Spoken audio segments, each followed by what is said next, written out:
Welcome to our channel. నా పేరు దుర్గా ప్రసాద్. ఈరోజు మనతో పాటు ఆంధ్రప్రదేశ్ అసెంబ్లీ ఉప స్పీకర్గా ఉన్నటువంటి డిప్యూటీ స్పీకర్ ఉన్నటువంటి రఘురామకృష్ణ గారు మనతో పాటు ఉన్నారు. సార్ నమస్కారం. సార్ నమస్తే దుర్గా ప్రసాద్ గారు. సార్, పౌరాణిక పాత్రలో రామారావు గారు, రంగారావు గారు, మూడో వ్యక్తి అంటే రాజు గారు, రఘురామకృష్ణరాజు గారు అనిపించింది సార్ నాకైతే. మీ అభిమానులు కూడా చాలా మంది అదే మాట అన్నారు. RRR రామారావు గారు, రంగారావు గారు, రఘురామకృష్ణరాజు రాజు గారు అలా పట్టుకొచ్చారు సార్. అండి ఎలా వచ్చింది సార్ మీకు? అంటే ఆలోచన ఎలా వచ్చింది అంటే చాలా భయపడతారండి ఆ పాత్రలు వేయడానికి. భీముడు కానీ, దుర్యోధనుడు కానీ ఇటువంటి పాత్రలు వేయడానికి చాలా కష్టం. అంటే చిన్నప్పటి నుంచి నేను లాస్ట్ ఇయర్ దుర్యోధనుడు క్యారెక్టర్ వేసినప్పుడు నా లైఫ్లో మేకప్ వేసుకుని స్టేజ్ మీద నుంచోవటం ఫస్ట్ టైం. అసలు ఎప్పుడు అంతకుముందు ఒక చిన్న నాటకం కూడా కాలేజ్ డేస్లో కూడా ఎప్పుడు వేయలే. అంటే ఎమ్మెల్యేస్ అందరూ పార్టిసిపేట్ చేయాలి అని చెప్పి మా స్పీకర్ గారు అన్నప్పుడు మా చీఫ్ విప్ గారు, రాజుగారు మీరు కూడా కంపల్సరీగా ఏదో పాత్ర వేయాలి అని చెప్పి ఆయన ఇన్సిస్ట్ చేశారు. సరే, అందరినీ పార్టిసిపేట్ చేయాలని మనం అడుగుతున్నప్పుడు నేను కూడా చేస్తేనే గౌరవంగా ఉంటుంది కదా, మనం ఏమీ చేయకుండా అందరినీ చెయ్యాలి అని అడగటం సమంజసం కాదేమో అని చెప్పి మా జీవి ఆంజనేయులు గారి సలహా మీద నాకు దానవీర సూరకర్ణ రామారావు క్యారెక్టర్ దుర్యోధనుడిగా చాలా ఇష్టం. అందుకని చెప్పి ఒక చిన్న బిట్ దాన్ని ఎంపిక చేసుకుని చేయటం జరిగింది. ఈ రెండోది భీముడు. అప్పుడు దుర్యోధనుడు వేసాం కదా అని మొన్న భీముడు వేశారు. భీముడు పాండవ వనవాసంలో ఎన్నోసార్లు చిన్నప్పుడు విన్న పద్యాలు ఆ రెండు సెలెక్ట్ చేసుకుని. జ్ఞాపకం ఉంది సార్? మర్చిపోయారు సార్? అది లేదు నాకు గుర్తే. ఒక్కసారి అది అంటే మామూలుగా అంటే షో వేసుకున్నప్పుడు అది వేరు, అదర్వైజ్ పద్యం మామూలుగా పద్యం చెప్పగలరు కదా సార్?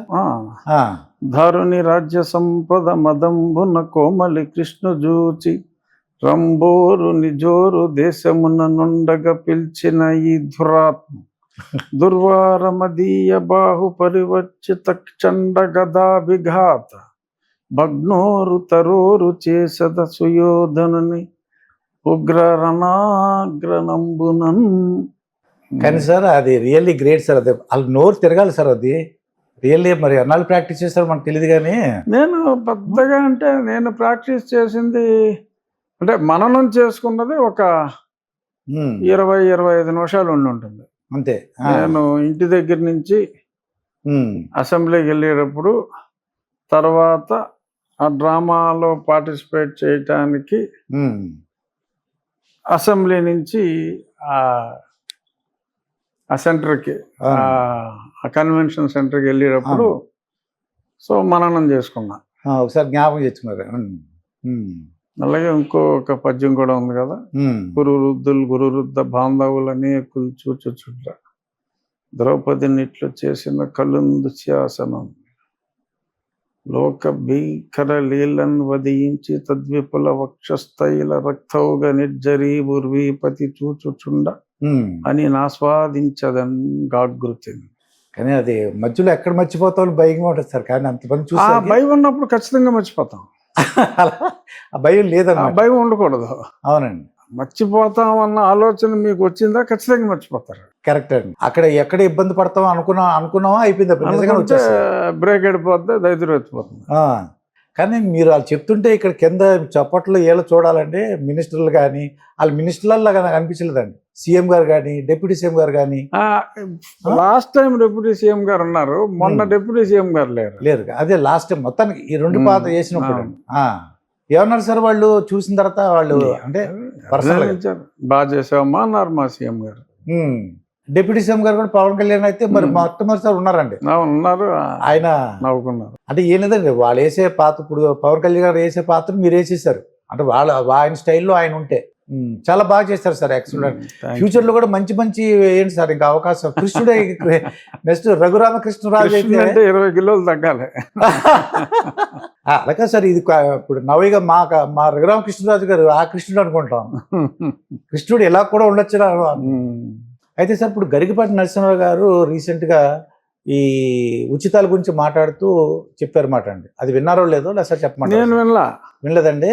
అంటే వారిని విమర్శిస్తూ 1-2 స్టేట్మెంట్స్ నేను చూశాను, కానీ వారేమన్నారో నేను వినలేదండి. వాళ్ళు ఏమన్నారంటే అండి, ఆయన ఏదో ఆధ్యాత్మిక ప్రవచనంలో ఈ తెలుగు రాష్ట్రాల వాళ్ళు పిల్లలకి స్కూల్ డ్రెస్సులు కానీ అలాగే మధ్యాహ్న భోజన పథకాలు ఇవన్నీ పెడుతున్నారు, వాళ్ళ అమ్మా నాన్నలు ఉన్నారు కదా, ఈ డబ్బులు ఇంకోలా ఖర్చు పెట్టచ్చేమో నాకు అలా అర్థమైందండి నాకు.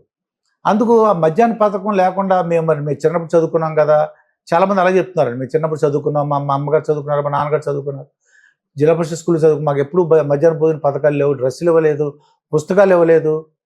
ఆ డబ్బులు టీచర్లకు బాధ్యత, టీచర్లుగా డబ్బులు ఎక్కువ ఇచ్చి లేదా ఇంకా ఎక్కువ మంది టీచర్లు పెట్టి బాగా చదువు చెప్పించవచ్చు కదా అని అన్నారు సార్ ఆయన. అంటే ఆయన ఏ సందర్భంలో అన్నారో నాకైతే ఐడియా లేదు. ఒక వ్యక్తిగా నాకు గరికపాటి గారు అంటే చాలా ఇష్టం. అవునండి. నేను వారితోటి 3-4 సార్లు ఫోన్లో కూడా మాట్లాడాను. నేను ఎంపీగా ఉన్నప్పుడు వారిది స్వస్థలం తణుకు దగ్గర, తాడేపల్లిగూడెం తణుకు మధ్యన. అవునండి. వారి స్వగ్రామం. సో నాకు బేసిక్గా ఆయన ప్రవచనాలు, వారు మాట్లాడే తీరు, ఆయన స్టైల్ ఆఫ్ టాకింగ్ నాకు చాలా ఇష్టం. మరి ఆయన ఏ సందర్భంలో అలా అన్నారో, ఆయన చిన్నతనంలో ఇటువంటివి ఏమీ లేవు అప్పట్లో, ఇంత సంక్షేమం లేదు. సో ఇప్పుడున్న సంక్షేమం అవసరమా అనవసరమా అనేది దాని మీద కామెంట్ అయితే మేబీ పర్హాప్స్ అనవసరమే. ఎందుకంటే ఒక యూనిఫామ్ అంటూ ఉంటే స్కూల్లో ఒక డిసిప్లిన్ అనేది ఉంటుంది, హెచ్చు తగ్గులు తారతమ్యం లేకుండా యూనిఫామ్ అనేది అది ప్రభుత్వమే సప్లై చేయటం. సో విద్య మరీ ఎక్స్పెన్సివ్ అయిపోయింది కాబట్టి ఉండటం మంచిదే. బట్ ఆయన ఏ కాంటెక్స్ట్లో అన్నారో నాకు ఐడియా లేదు. బట్ వ్యక్తిగా ఆయన అంటే నాకు చాలా ఇష్టం. ఆ డబ్బులు తీసుకెళ్ళి ఇంకో అనుకున్నాం, కానీ అంటే పనులు ఎక్కువైపోయిన టీచర్లు ఎంతమంది గుడ్లు తిన్నారు, ఎంతమంది గుడ్లు తినలేదు, ఎన్ని గుడ్లు పాడైపోయినాయి, ఇవి కూడా నోట్ చేసుకుంటారు పాపం. అంటే అవన్నీ టీచర్లు కాకుండా వేరే సోషల్ వెల్ఫేర్ వాళ్ళు ఎవరికైనా ఇస్తే బెటర్ అని అనుకున్నారేమో, నాకు తెలియదు. ఆ కంటెక్స్ట్ నాకు తెలియదు. అవునండి, ఆ సందర్భం అర్థం అలా. అవును, ఒక్కొక్కసారి సందర్భోచితంగా అర్థం చేసుకుంటే అర్థం వేరేగా ఉంటుంది. అవునండి. లేదంటే అపార్థం అదే మొక్క తీసుకుంటే అపార్థం ధ్వనించే అవకాశాలు ఎక్కువ ఉంటాయి. ఇప్పుడు అలాగే జరిగిందండి, అది అయి ఉండాలి. చూద్దాం సార్. అంటే అది ప్రభుత్వాలు తెలుగు రాష్ట్రాల వాళ్ళు ఓట్ల గురించి ఇస్తున్నారు, ఓట్లు అంటే ఆ తల్లిదండ్రులు ఓట్లు వేసేస్తారు అనుకుని ఇస్తున్నారు అని ఆయన ఉద్దేశం అని అనుకుంటున్నాను నేను. ఇవ్వకపోయినా ఓట్లు వేస్తారు, ఇవ్వకపోయినా కూడా వాళ్ళు తల్లిదండ్రులు చూసుకుంటారో వాళ్ళ బాధ్యత కదా అని ఆయన అన్నట్టుగా నాకు అనిపించింది, నాకైతే పర్సనల్గా. సరే చూద్దాం సార్, ఇది అంతా ప్రజలందరూ ఎలా తీసుకుంటారో అని చూద్దాం. చిరంజీవి గారు ఈ గద్దర్ అవార్డ్స్ ఇచ్చారు సార్ తెలంగాణలో, దాంట్లో ఆయన పార్టిసిపేట్ చేశారు. ఈ ఆంధ్రప్రదేశ్ కూడా అవార్డ్స్ ఇస్తే బాగుంటుందని చెప్పేసి, అంటే రేవంత్ రెడ్డి గారిని చూశారు, ఇచ్చారు కదా. అంతకుముందు జగన్మోహన్ రెడ్డి గారు ఇవ్వలేదు, కేసీఆర్ కూడా ఇవ్వలేదండి. అప్పుడు ఎవరు మాట్లాడలేదని కొంతమంది అంటున్నారు. అప్పుడు అవార్డులు ఇవ్వనమాట చాలా సంవత్సరాలు ఆగిపోయిన మాట నిజమే. బట్ ఇప్పుడు తెలంగాణ వారు మొదలు పెట్టారు. మొన్న మా దుర్గేష్ గారు కూడా నంది అవార్డ్స్ మేము పునఃప్రారంభిస్తామని చెప్పి దుర్గేష్ గారు కూడా చెప్పడం జరిగింది. సో ఏదన్నా కళాకారుడికి ప్రోత్సాహం అనేది అవసరం. డెఫినెట్గా మంచి అవార్డు ద్వారా ప్రోత్సహిస్తే డెఫినెట్గా అవార్డు అందుకున్న వాళ్ళకి ఉత్సాహం ఉంటుంది. అది ఆలస్యంగా అయినా మొదలు పెడతాం అనేది అవసరం. దాని మీద ఇంత చర్చ అనవసరం. ఇప్పుడు ఏమవుతుందంటే అండి, అంతకుముందు చంద్రబాబు నాయుడు గారు ఇచ్చారండి, ఇస్తే పలానా కులం వాళ్ళకి ఇచ్చేశారు, వాళ్ళకి ఇచ్చుకున్నారు, వాళ్ళ కార్యకర్తలకు ఇచ్చారు, తెలంగాణ వాళ్ళకి ఇవ్వలేదు, తెలంగాణ చిన్న చూపు చూశారు, అలా రకరకాల సమస్యలు అటండి. ఎన్ని గొడవలు ఎందుకని చెప్పేసి ఆపారు అని కొంతమంది జర్నలిస్టులు చెప్పారండి. నిజంగా తలనొప్పి. అంటే ఈ తేనె తుట్టలాగా ఏదోటి వేస్తే అలా అంటారమని అదొకటి, కానీ వాళ్ళు ఒక ప్రత్యేకమైన జ్యూరీ వేసి తగిన జాగ్రత్తలు తీసుకుంటే మేము అనరాము అండి. మరి ఎందుకంటే డెఫినెట్గా ప్రోత్సాహం ఉంటే బాగానే ఉంటుంది, కానీ అది ఇటువంటి కాంట్రవర్సీకి అవకాశం. ఎందుకంటే సినిమా అనేది చాలా పబ్లిక్ ఎక్కువ ఇంట్రెస్ట్ ఉన్న సబ్జెక్టు, సెన్సిటివ్ సబ్జెక్టు. అవునండి. మంచి కన్నా చెడు జరిగే అవకాశం ఉన్నప్పుడు డెఫినెట్గా ప్రభుత్వానికి టూ మెనీ ప్రయారిటీస్ ఉన్నాయి, అందులో డిఫికల్టీగా ఉన్న రోజులు ఇవి. సో కాబట్టి అన్నెసరీ కాంట్రవర్సీ ఎందుకని మీరు అన్నది కూడా నిజమేమో. నాకైతే డెఫినెట్గా దీని మీద ఐడియా లేదు. అవార్డులు ప్రకటించారండి, ప్రకటించి కూడా చంద్రబాబు నాయుడు గారు ఉన్నప్పుడు మళ్ళీ క్యాన్సిల్ చేశారు. ఎందుకంటే ఒక కులం వాళ్ళకి వాళ్ళు బాలకృష్ణ గారు, ఉదాహరణ బాలకృష్ణ గారికి వచ్చిందండి, వస్తే అది వాళ్ళ బామర్దో లేకపోతే ఆయన చుట్టాలో ఆయన క్యాస్ట్ అలాగా, ఇంకా దాంతో ఆయన క్యాన్సిల్ చేసి మొత్తానికి క్యాన్సిల్ చేశారండి. ఎందుకంటే డెఫినెట్గా అన్నెసరీ కాంట్రవర్సీకి లీడ్ చేస్తే ఇబ్బందులు ఉంటాయి. అవునండి. సో దానికన్నా అంత్యనిష్ఠూరం కన్నా ఆదినిష్ఠూరం మీద. మీరు డిప్యూటీ స్పీకర్గా ఉన్నారు సార్. మీరు అంటే ఎమ్మెల్యేలు మినిస్టర్లు అందరూ కూడా మీ కింద అలా కూర్చుంటే మీరు పైన అగ్రస్థానంలో కూర్చుని చూస్తుంటారు. వాళ్ళు ఈ మధ్యకాలంలో ఎమ్మెల్యేల మీద ఎంపీల మీద కొన్ని మహిళల కేసుల్లో కానీ ఏదో ఈ డ్రగ్స్ కేసుల్లో కానీ ఇరుక్కున్నట్టు అనిపిస్తుందండి. దీనికి ఏమైనా సలహాలు ఇవ్వగలరా? అంటే మొత్తానికి మన ఆంధ్రప్రదేశ్ చెందిందే కాకుండా మొత్తం దేశ రాజకీయంలో ఉన్న వాళ్ళు ఎవరైనా సరే, ఏ పార్టీ వాళ్ళైనా, అధికారంలో వాళ్ళైనా లేకపోతే విపక్షం వాళ్ళైనా ఎవరైనా సరే అండి, ఎలా ఉండాలంటారు మీ ఐడియా ప్రకారం? అంటే అధికారంలో ఉన్న వాళ్ళు కాదు, ఎవరైనా సరే ఈ డ్రగ్స్ వీటికి డెఫినెట్గా దూరంగానే ఉండాలి. సమాజంలో మరి ఈ పోకడలు ఉన్నాయి. అది అద్దాల భవనంలో ఉన్నది రాజకీయ నాయకులు, సినిమా యాక్టర్లు. మిగిలిన వాళ్ళు ఉన్నా తెలియదు. ఒకటి అరా ఉన్నా, 1000 మందిలో ఒకడున్నా, సినిమా రంగం కావచ్చు, రాజకీయ రంగం కావచ్చు, సో ఒకడున్నా సరే అది ఫోకస్ అయిపోద్దండి, అది ఎక్కువ ఫోకస్ అవుతుంది. అవును. సో యాక్చువల్గా చెప్పాలి అంటే డెఫినెట్గా ఈ రాజకీయ రంగంలో ఉన్న వాళ్ళు నిజంగా డ్రగ్స్ లో ఒకటి అలా ఏదన్నా నోటుకో కోటుకో ఒకటి ఉన్నా చాలా తక్కువ. కానీ దురదృష్టం ఏంటంటే ఆ అద్దాల మేడలో ఉన్నందువల్ల ఆ మ్యాగ్నిఫైయింగ్ లెన్స్, మరీ పవర్ఫుల్ మ్యాగ్నిఫైయింగ్ లెన్స్తో చూస్తారు. అవునండి. ఇక్కడనే కాదు, సమాజంలో ఎక్కడా కూడా ఆ జాడ్యం అనేది లేకుండా చూడవలసిన బాధ్యత ప్రభుత్వం మీద, పోలీస్ మీద ఉంది. అదే అందుకనే ఈగిలని ఇంకా రకరకాలుగా చేస్తున్నారు. కానీ ఏదన్నా ఒక జాడ్యం అనేది పూర్తిగా లేకుండా ఉండాలి అంటే అది సమాజంలో పెనుమార్పు రావాలి. అవునండి.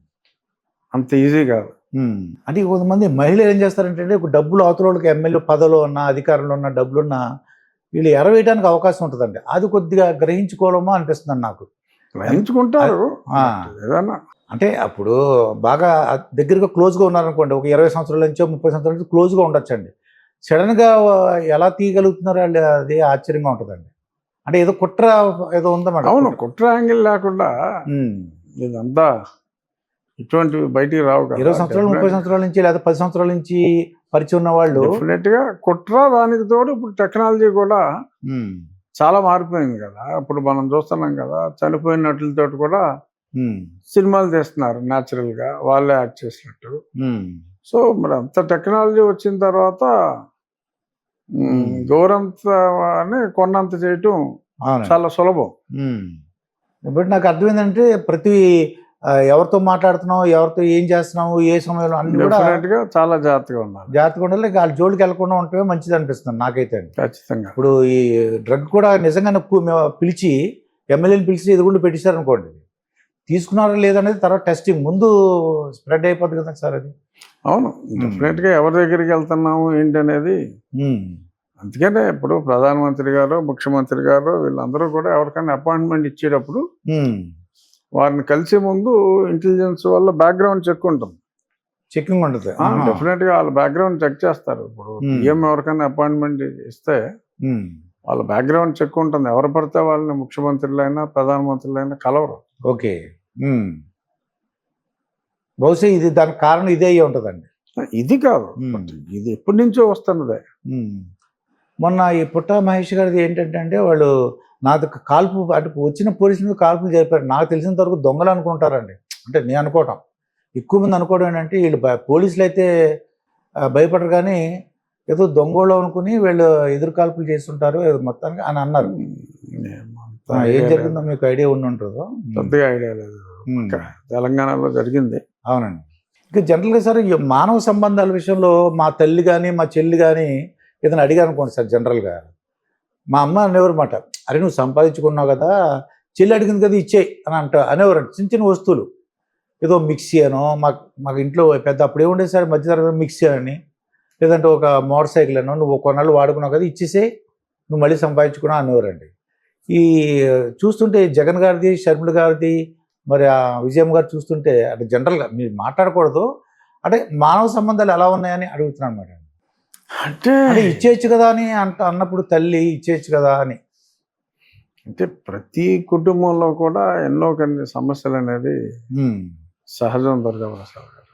అది కొన్ని కుటుంబాలు ఏంటంటే ఏదో శ్రీశ్రీ గారు చెప్పినట్టు ఎవరి ప్రైవేట్ జీవితాలు వారి వారి సొంతం, పబ్లిక్లోకి వస్తే ఏమైనా అంటాం.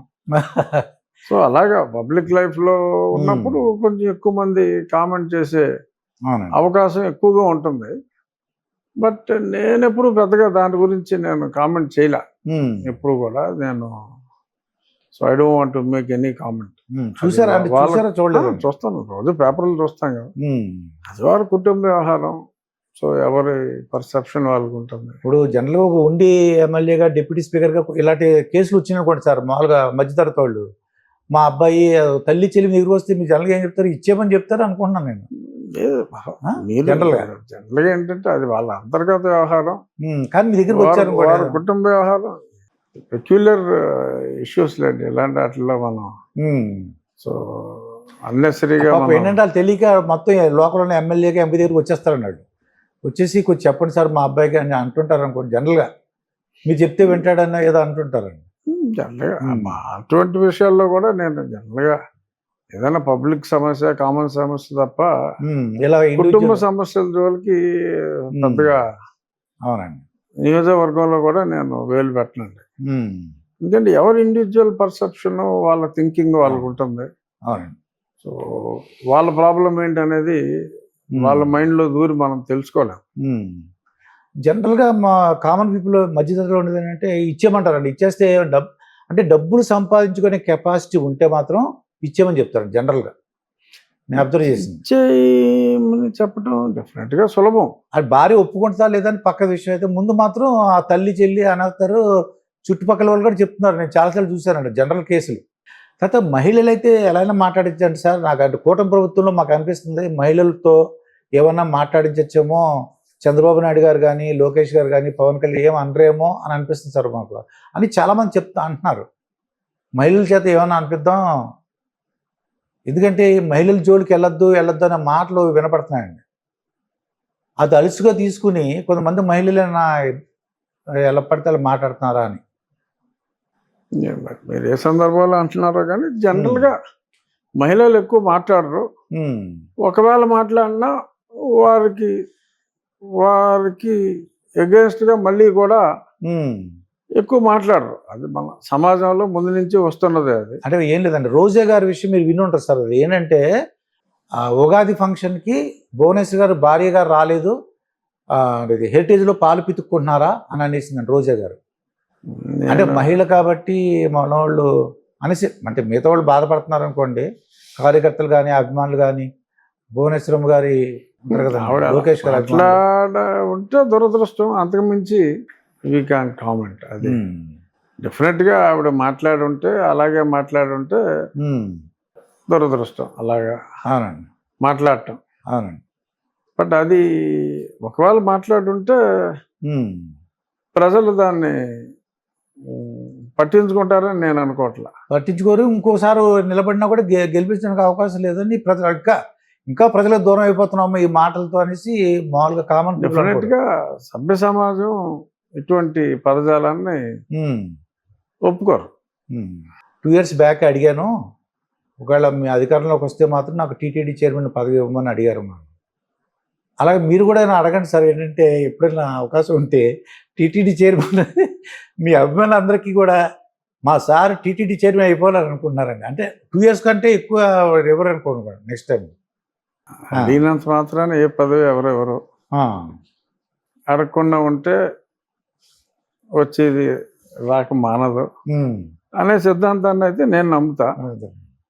కానీ ఒకటిలేండి, వెంకటేశ్వర స్వామి దయ ఉంటే వస్తుందని నాకు ఐడియా ఉందండి. నాకైతే ఆయన దయ ఉంటే మాత్రం తప్పకుండా ఆయన అనుకున్నారు అనుకోండి, మనం వద్దనుకుంటే ఎక్కడో కూర్చున్నా కదా తీసుకెళ్తే చూపిస్తాడండి, ఆ పదవి ఇస్తారు మనకి.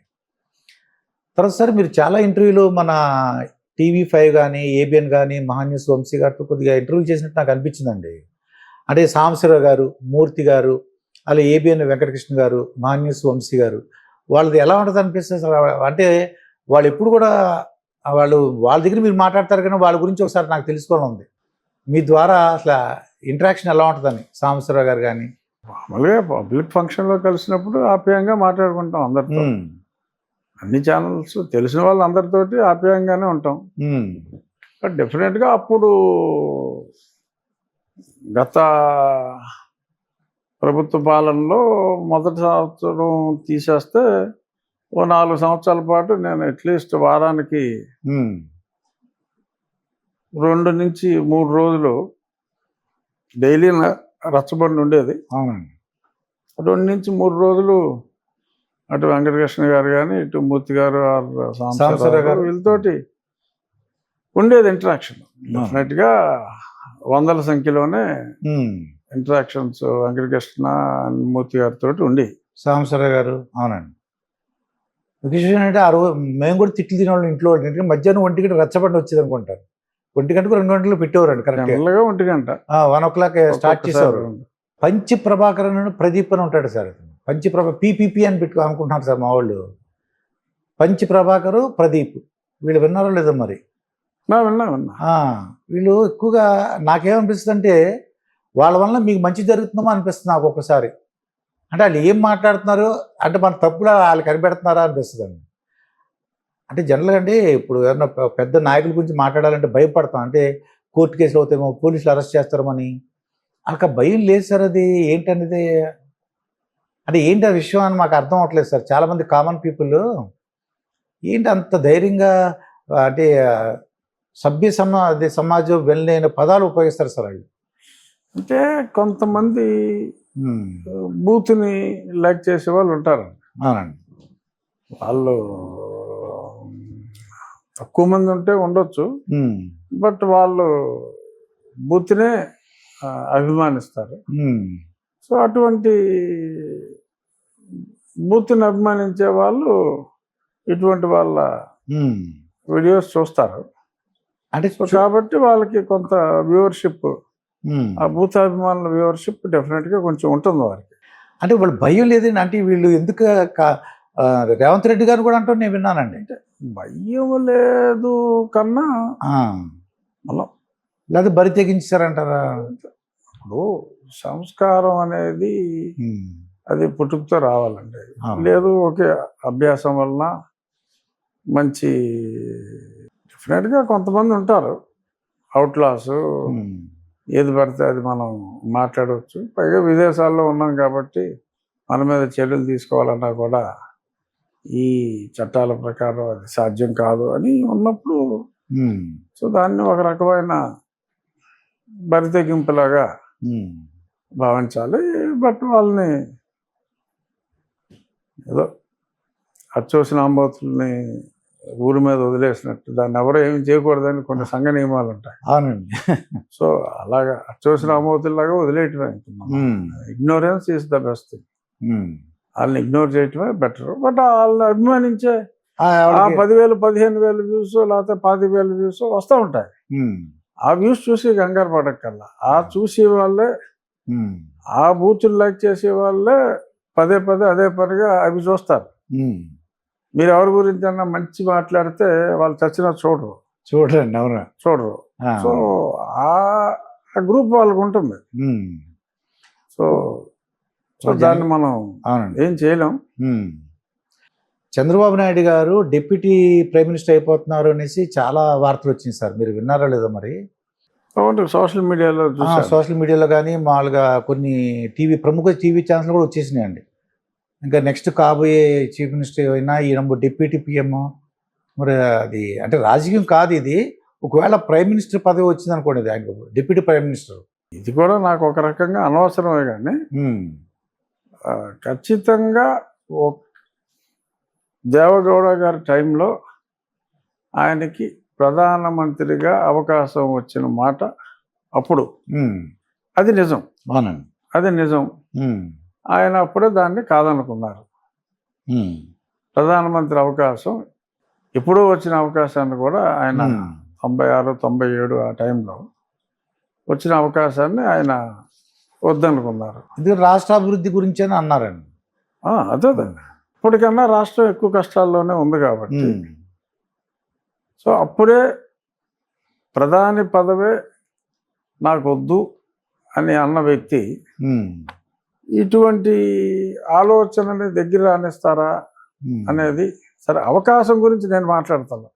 అసలు ఇటువంటి ఆలోచనని ఆయన దగ్గరికి రానిస్తారా అనేది నాకైతే అది కొంతమంది ఆకాంక్షని వారు వెలిబుచ్చుంటారు కానీ మరి మా ముఖ్యమంత్రి గారు ప్రధాని పదవినే కాదనుకున్న వ్యక్తి డిప్యూటీ పిఎం అని ఇప్పుడు ఆశించారని ఏ పదవైనా ఆశిస్తారని నేనైతే వ్యక్తిగతంగా భావించట్లేదు. ఇంకా పోలవరం అమరావతి గురించి ఒకసారి మీ మాటల్లో వినాలి సార్. ఎందుకంటే మీరు పోలవరం మొన్న ముఖ్యమంత్రి గారు చెప్పారు కదా, ఇప్పుడు చాలా ఫాస్ట్ గా అవుతుంది, ఆ దెబ్బతిన్న డయాఫ్రామ్ వాల్ కూడా కంప్లీట్ అయిపోతుంది, ఖచ్చితంగా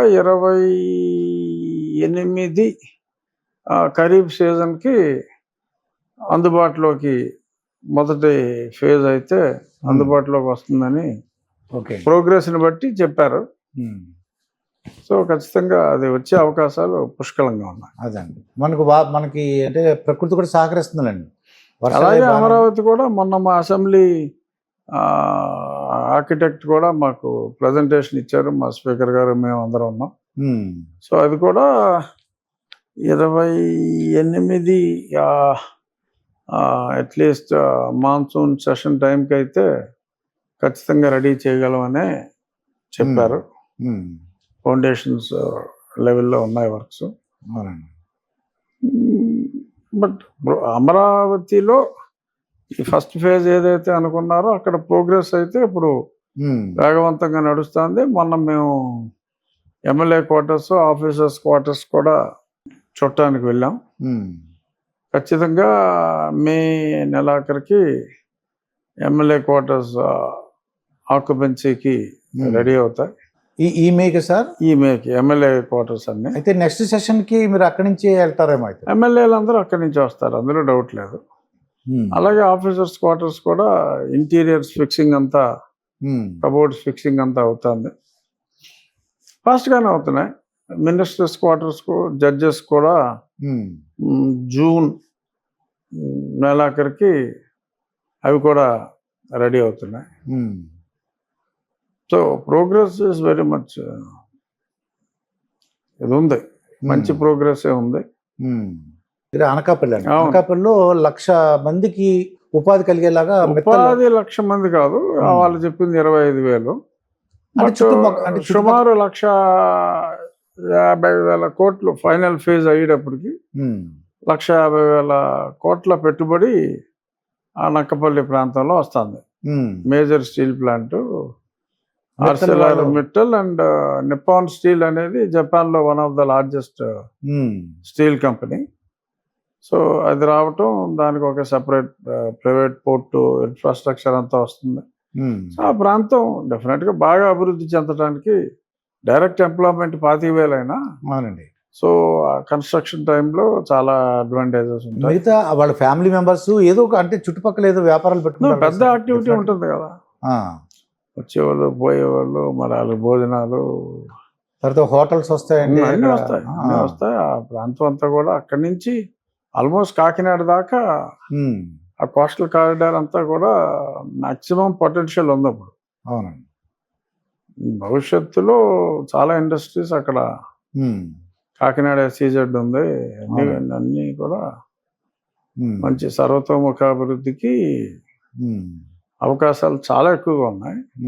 అందులో ప్రోగ్రెసివ్ గవర్నమెంట్ చంద్రబాబు నాయుడు గారు బాగా ఎంకరేజ్ చేస్తారు కాబట్టి డెఫినెట్గా ఇండస్ట్రియల్గా మంచి ప్రోగ్రెస్ ఉంది. ఇప్పుడు ఎక్కడన్నా ఒక ప్రభుత్వం మీద సార్ డిప్యూటీ స్పీకర్గా ఉన్నారు సార్, ఇది మీకు సంబంధం లేని క్వశ్చన్ అని అనుకుంటున్నాను నేను. అయినా సరే ఒక ప్రభుత్వం మీద, ఆ అధికారంలో ఉన్న పార్టీ మీద ఐఏఎస్ ఆఫీసర్లను కుట్ర పన్ని చెడ్డ పేరు వచ్చేలాగా చేయగలరా సార్? అంటే తప్పుడు సలహాలు ఇచ్చేసి, లేకపోతే లోపల ఏం జరుగుతుందో అదే అంటే విపక్షాలకి ప్రతిపక్షాలకి తర్వాత బయట వాళ్ళకి అన్ని ఇన్ఫర్మేషన్ ఇచ్చేస్తూ అలా కుట్ర చేయడానికి అవకాశం ఉంటుందా సార్ ఏమన్నా?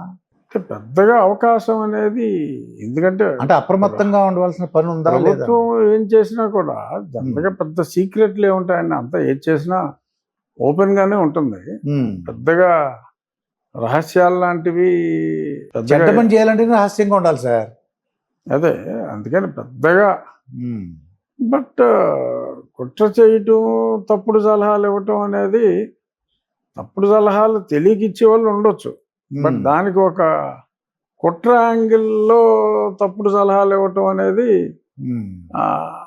అది కరెక్ట్ అని నేను ఒప్పుకోను. ఎందుకంటే ఇప్పుడు మనకి ఐడియా ఉంటుంది కదా. ఇప్పుడు సపోజ్ నేను ఒక పదవిలో ఉన్నా, నేను ఏదైనా తప్పు జరిగితే అది బాధ్యత నాదే అవుతుంది తప్ప, దుర్గాప్రసాద్ నాకు తప్పుడు సలహా ఇచ్చాడంటాం అది కరెక్ట్ కాదు, ఇవ్వలేరు కూడా. అవునండి. అక్కడ ఇంకిత జ్ఞానం మ్యాటర్స్. సో కాబట్టి అది ఏ ఆలోచనలు అయితే ఉండొచ్చు చెప్పేవాడికి, అవునండి. బట్ అంత విని వాళ్ళ ట్రాప్లో పడే వాళ్ళు అయితే డెఫినెట్గా మా సీఎం గారు అయితే ఖచ్చితంగా కాదు, క్యాచ్ చేయగలరు. విజనరీ, అందులో డౌట్ లేదు. ఎన్నో ఎంతో మంది చూసి అనుభవం మీద, 40 సంవత్సరాల అనుభవం మీద. అంటే ఏం లేదు సార్, రీసెంట్గా ఆంధ్రప్రదేశ్లో కొంతమంది ఐఏఎస్ ఆఫీసర్లు ఒక మాజీ చీఫ్ సెక్రటరీ ఆయన పిలిపించుకుని మాట్లాడారు. హైదరాబాద్, విజయవాడలో తెలిసిపోయిందని చెప్పి మళ్ళీ ఇక్కడ హైదరాబాద్లో పెట్టారు. ఏదో పేపర్లో చూసారన్నా? చూసాం. అది సాధ్యమేనా, నిజంగానే అలా చేయగలరా అని దానికి రిలేటెడ్గా అడిగాను అనమాట అండి. వాళ్ళు ప్రయత్నం చేస్తే చేసి ఉండొచ్చు, కానీ బట్ దానివలన ప్రభుత్వానికి వచ్చిన నష్టం అయితే ఉండదు. ఎందుకంటే అక్కడ ఉన్నది సీఎం గారు, అంటే ఎవరో చంద్రబాబు నాయుడు గారు, మంచి ఎక్స్పీరియన్స్డ్. ఇది 4వసారి ముఖ్యమంత్రి అయిన సందర్భంలో ఆయన ఈజీగా కనిపెట్టగలరని నేను అనుకుంటున్నానండి. అంత కుట్ర పనిద్దాం అనుకున్నాను. అందుకనే దానివల్ల పనిచేయరు. మీరు రచ్చబండ్లు ఇదివరకు శశామాన్ అనేవారండి, సకల శాఖ మంత్రి అని. అసలు ఆయన పేరే లేదు సార్ ఈ మధ్యన. ఊరికనే అంటే మీరు దానికి సంబంధం, రాజకీయాలకు సంబంధం లేదు. అసలు మీ రచ్చబండ్లు ఎప్పుడు ఆయన ఉండేవాడు, సజ్జల రామకృష్ణారెడ్డి గారు. అసలు ఇప్పుడు ఎక్కడా కనబట్టలేదు సార్. ఎక్కడ ప్రభుత్వం లేనప్పుడు సకల శాఖ మంత్రికి పని ఉంటుంది. అంటే ఆయన సలహాలు ఇచ్చినప్పుడు ఏమన్నా అంటే ఎక్కడ ఇరుక్కుంటాడు అనుకున్నా, కానీ ఎక్కడ ఏమి చాలా జాగ్రత్తగా ఉన్నట్టు అనిపించింది దీన్ని బట్టి నాకు. సరే ఇక ఇప్పుడు యుద్ధం ఒకటి జరుగుతుంది సార్ మనకి. ఈ యుద్ధం వల్ల చాలా నష్టాలు, రేట్లు పెరిగిపోయినాయండి మనకి.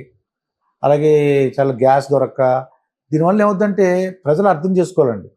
గ్యాస్ కానీ డీజిల్ రేట్లు పెడితే ప్రభుత్వ బాధ్యత, ప్రభుత్వం అది అలా అధికార పార్టీలు అనుకుంటారేమో అని నేను అనుకుంటున్నాను.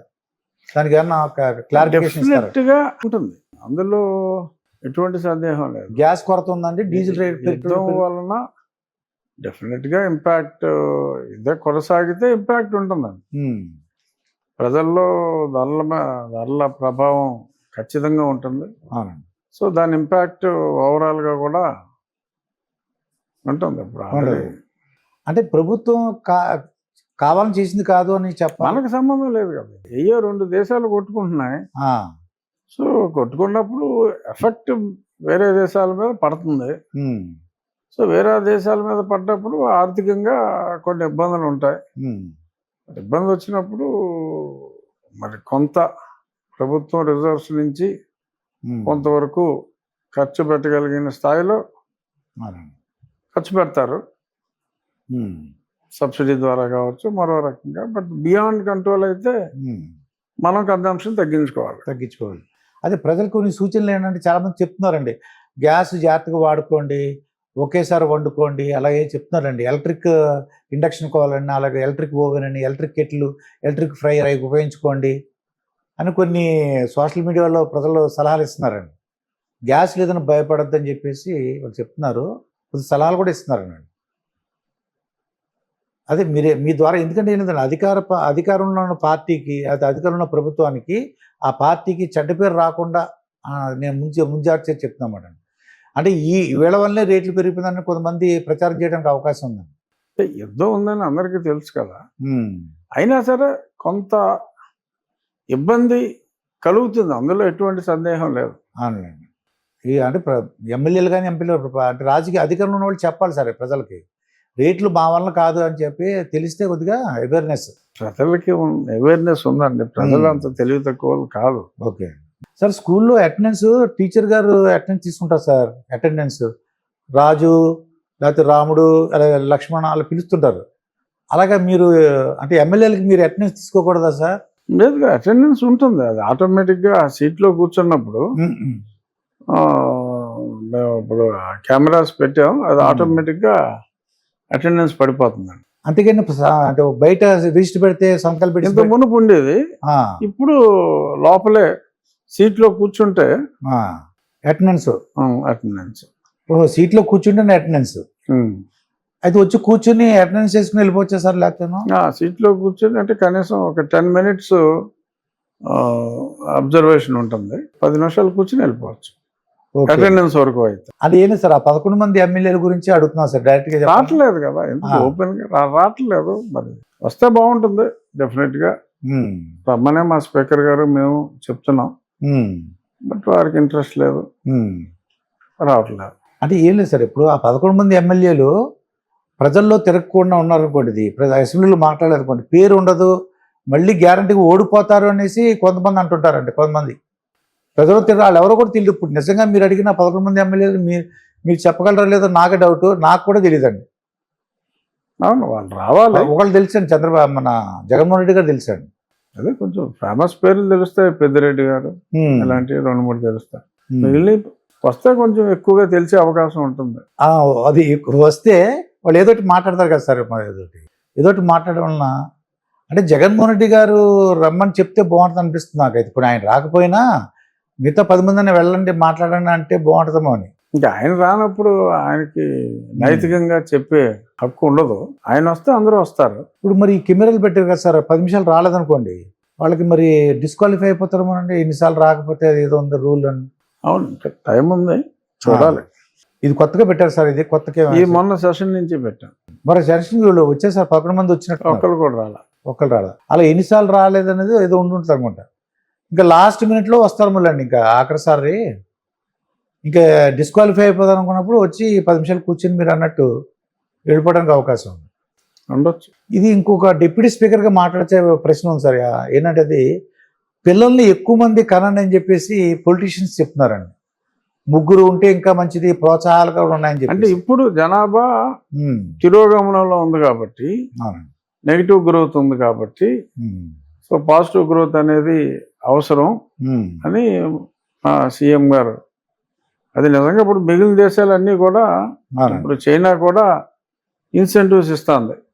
మీరు రెండో వాడిని కంటే గతంలో ఒక్కడే అని చెప్పి బాగా కంట్రోల్ చేశారు.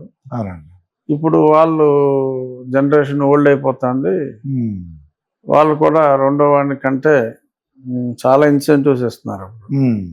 జపాన్ అంతే, ఈవెన్ ఫ్రాన్స్ ఎప్పటి నుంచో సుమారు 1 దశాబ్దంన్నరగా చాలా దేశాల్లో ఈ పిల్లల్ని కనండి అంటే మీకు ఇన్సెంటివ్ ఇస్తాం అని రకరకాలుగా కనమని చాలా ప్రలోభ పెట్టే దిశగా చాలా దేశాలు ఆల్రెడీ ఉన్నాయి.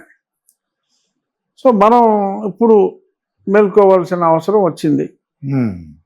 సో కాబట్టి ఎక్సెప్ట్ 2-3 రాష్ట్రాలు తప్ప చాలా రాష్ట్రాల్లో నెగిటివ్ గ్రోత్ ఉంది. ఇప్పుడు జనరల్గా 60 సంవత్సరాలు దాటితే సార్ యాక్చువల్ ఏంటంటే మర్నాడు ఆరోగ్యం ఎలా ఉంటుందని భయపడుతుంటాం. కానీ చంద్రబాబు నాయుడు మీరు చాలా దగ్గరగా చూస్తుంటారు సార్. మీరు ఆయన ఏంటి సార్, ఏం ఆహారం తింటారు సార్, అది ఎంత ఎనర్జెటిక్గా. ఏంటంటే మాకు ఫ్రెండ్స్ అందరూ ఉంటారు, పలానా ప్రోగ్రామ్ ఉందరా అంటే ఆ రోజు హెల్త్ టెస్ట్ ఉందనో లేకపోతే అందరం కలుసుకుందాం రండి అని అన్నాం అనుకోండి, ఇది హాస్పిటల్కి వెళ్ళాలనో లేకపోతే ఏదో ఒకటి చెప్తుంటారండి, హెల్త్ సమస్యలు చెప్తుంటారు. అటువంటిది ఈయన ముందే ప్లాన్ వేసుకుంటారు. చంద్రబాబు నాయుడు గారు దగ్గరగా మీరు చూస్తుంటారు కాబట్టి అంత ఎనర్జెటిక్గా అంత ఆరోగ్యంగా అసలు ఉండటానికి కారణం ఏంటి ఉంటుందంటారు? ఆయన ఎవ్రీడే ఎక్సర్సైజ్, ఆయన ఉదయం బాగా మితాహారం, ఎంత ఎనర్జీ కావాలి అనేది లెక్కలు వేసుకుని ఆయన ఇంత ప్రోటీన్ ఉండాలి, ఇంతే కార్బోహైడ్రేట్ ఉండాలి, ఇన్ని నట్స్ తినాలి, ఉమ్, ఆ నట్స్ వలన ఎంత ఎనర్జీ. సో దాంతో ఆయన ఉమ్, చాలా అది- టాప్ హెల్త్ ఉమ్. కాన్షియస్, అలాగే వర్కహాలిక్ రోజు 18 గంటలు పనిచేస్తున్నారండి. కనీసం. తర్వాత మినిస్టర్లకు ఎమ్మెల్యే కూడా ర్యాంకులు ఇస్తున్నారు సార్. అది దానివల్ల మరి వాళ్ళ కోపం వస్తే అదేముండదంటారా? అది అంటే ఎవరి పనితీరు వాళ్ళకి తెలియచెప్పటం అనేది మంచిది. ఈవెన్ మాకు ఎల్లుండి ఉంది మా జిల్లా ర్యాంకులు సీఎం గారితో. సీఎం గారితో. పనితీరు ఎలా ఉంది, బాగు చేసుకోవాల్సిన అంశాలు ఉమ్. అవి పిలిచి చెప్తున్నారని చెప్పి అన్నారు. మంచిదే అది. పవన్ కళ్యాణ్ గురించి మీ అంటే ఈ మధ్య కాలంలో పవన్ కళ్యాణ్ గురించి మీ ద్వారా వినాలని ఉంది సార్. ఆయన గురించి డిప్యూటీ సీఎంగా, డిప్యూటీ సీఎంగా ఒక ఆయన మొదట కొద్దిగా పొట్ట వచ్చినట్టు అనిపించిందండి. తర్వాత చూస్తే స్లిమ్ అయిపోయారు ఆయన. ఆయన టక్క టక్క చేంజ్ అయిపోతూ ఉంటారు. ఎప్పుడైనా కాస్త 4-5 కిలోలు పెరిగినా ఉమ్, సడన్ గా మళ్ళీ నెక్స్ట్ సెషన్ లో చూసినప్పుడు, ఇంకేదో ఫంక్షన్ లో కలిసినప్పుడు ఉమ్. పూర్తిగా డిఫరెంట్ గా మారిపోతారు. అంటే ఆరోగ్యం. పంచాయతీరాజ్ శాఖ మంత్రిగా ఆయన ఎక్సలెంట్ పెర్ఫార్మెన్స్. ఆయన టీం కూడా మంచి టీంని పెట్టుకున్నారు. ఉమ్, ఈవెన్ గ్రామీణ రోడ్లు కానీ, లేదంటే ఇప్పుడు మొన్న మాకు జల్ జీవన్ మిషన్ ఉమ్, అది దానికి నిధులు సాధించడంలో కానీ. ఉమ్. సో ఎక్సలెంట్ టీమ్ అండ్ చాలా బాగా పంచాయతీరాజ్ మంత్రిగా, ఉమ్. అంటే ఎన్విరాన్మెంట్ మినిస్టర్గా అంటే అది చాలా వరకు రొటీన్లోనే అవునండి. జరిగేది. బట్ ఒక పంచాయతీరాజ్ శాఖ మంత్రిగా ఉమ్, చాలా ఎక్స్ట్రాడినరీగా ఆయన నాయకత్వంలో ఆయన టీం, ఉమ్. ఆ కృష్ణతేజ కానీ, లేదంటే వాళ్ళ Panchayati Raj principal secretary, they are all doing excellent job. Um. ఇంకా చాలా మంచి పేరు తెచ్చుకున్నారు. ఉమ్. ఇప్పుడు మీరు ఒక కోటు అరకోటు అని చెప్పేసి, అంటే జనరల్గా అంటే మాకు నీలికోటు, నీలి అరకోటు. అది మొత్తానికి ఏదో మొత్తం ఆయన ఏమంటారంటే అండి, వాళ్ళు కొన్ని వీడియోలు చూశాను సార్. వాళ్ళు ఏమంటారంటే మీరు డబ్బులు ఎగ్గొట్టేశారు, అవన్నీ చేసుకోవడానికి ఇలా అంటుంటారండి వాళ్ళు. అది డబ్బులు ఎగ్గొడితే మరి ప్రభుత్వం ఊరుకోదు కదా సార్, బ్యాంకులు ఊరుకో అని నాకు అనిపించింది. అది బేసిక్గా ఉమ్, కస్టోడియల్ టార్చర్తో వచ్చింది. అవునండి. వాళ్ళు తప్పు చేశారు, ఏదో ప్రమోషన్ కోసం చేయకూడని పనులు చేశారు. ఉమ్, సో వాళ్ళకి కూడా మరి ఎనలేని అధికార కాంక్ష కూడా ఉంది. ఉమ్, మరి ఒక బాధ్యత గల పదవిలో ఉన్నప్పుడు ఏదో ఆర్గనైజేషన్లో పెట్టి పలానా కులంవాడు ముఖ్యమంత్రి అవ్వాలి, పలానా కులంవాడు ఉప ముఖ్యమంత్రి అవ్వాలి అని చెప్పి అలా మాట్లాడటం నార్మల్గా they deserve dismissal from the service. But ఎందుకనో ఉమ్, కారణం ఏదైనా చూసి చూడనట్టు వదిలేస్తున్నారు. ఉమ్, వదిలేస్తున్నారు కదా అని చెప్పి వీరు మరింత ఎక్కువగా అవునండి. మాట్లాడుతున్నారు. ఉమ్, సో నేను ఖండించవలసి వచ్చినప్పుడు నేను ఖండిస్తున్నా. ఉమ్, అలాగే కోర్స్ నేను ఇప్పుడు కాదు కదా, నేను ఎప్పుడు 5 సంవత్సరాల నుంచి కూడా కొన్ని విషయాల్లో నేను కరాఖండిగా రాజ్యాంగాన్ని గౌరవించాలి అని చెప్తున్నా. అవునండి. రాజ్యాంగంలో ఏమైనా ఉంది, ఎవరైనా మతం మారితే ఉమ్, మరి ఆ బెనిఫిట్స్ ఏదైతే ఎస్సీ ఉమ్, వారికి ఇచ్చే బెనిఫిట్స్ అవి పోతాయని చెప్పి అందరూ అభిమానించే, కులాలకు అతీతంగా అందరూ గౌరవించే అంబేద్కర్ గారు ఉమ్. హెడ్గా ఉండి రాసిన రాజ్యాంగం. రాజ్యాంగంలో, కాన్స్టిట్యూషన్లో చాలా క్లియర్గా పొందుపరిచారు. ఉమ్, సో దానికి ఎగెన్స్ట్గా వెళ్ళకూడదు అనేది నా పాయింట్. అంటే విజయ్ కుమార్ గారు అంటారండి, మీరు కాదు కదా కలెక్టర్ గారు, అక్కడ కలెక్టర్ ఆ డిస్ట్రిక్ట్ కలెక్టర్ ఉంటారు, ఆ డిస్ట్రిక్ట్ ఆర్డీఓ ఎవరో ఉంటారు కదా, మీకు సంబంధం, మీ డిప్యూటీ స్పీకర్ మీకు ఏంటి సంబంధం? అది అతని అజ్ఞానం. నేను రాజ్యాంగబద్ధ పదవిలో ఉన్నా. సింపుల్. అసలు సెన్స్ లేనివాడికి మనం ఏం చెప్తామండి? అసలు సెన్స్ లేనివాడికి, కామన్ సెన్స్ లేనివాడికి మనం ఏం చెప్పలేం. అంటే ఆయన ఐఏఎస్, రిటైర్డ్ ఐఏఎస్ కదా. So what? ఆ, బుద్ధి ఉండాలి. ఏమి చదువుకునేవాడికి జ్ఞానం ఉండొచ్చు, ఉమ్, ఐఏఎస్ పాస్ అయితే అతడికి జ్ఞానం ఉందని అనుకోవటం పొరపాటు. నేను చెప్పిన అరనీళ్ళ కోటికి జ్ఞానం ఉందని నేనైతే అనుకోవట్లే. ఎందుకంటే రాజ్యాంగంలో అంత క్లియర్గా రాసిన తర్వాత దానికి ఎగెన్స్ట్గా ఎలా మాట్లాడతారు? ఇప్పుడు నేనున్నది రాజ్యాంగబద్ధ పదవి, అవునండి, కాన్స్టిట్యూషనల్ పోస్ట్ కదా. అవునండి, అది ఐఏఎస్ వాడికి తెలుసో తెలీదో నాకు తెలియదు.